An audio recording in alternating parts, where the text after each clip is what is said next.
Sa amin pong pinakamamahal at tagapamahalang pangkalahatan, kapatid na Eduardo V. Manalo, ako po at ang aking sambahayan ay buong pusong nagpapasalamat sa inyo pong pagmamahal sa amin.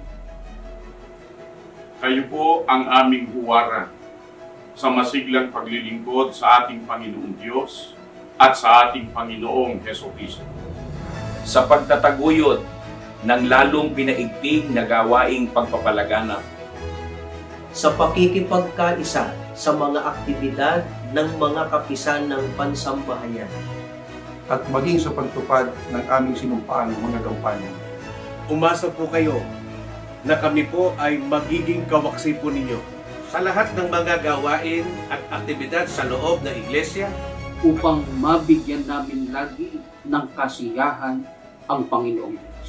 Sa lahat ng panahon ng aming buhay, ay gagawa po kami para makatulong po sa inyo, sapagkat mahal na mahal po namin kayo.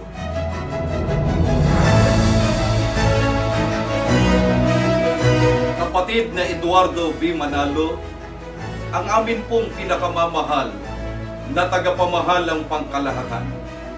Ako po at ang aking sambahayan, kasama po ang mga ministro, mga manggagawa, mga may tungkulin at mga kapatid sa buong distrito, ay bumabati po sa inyo ng maligayang kaarawan po, mahal na mahal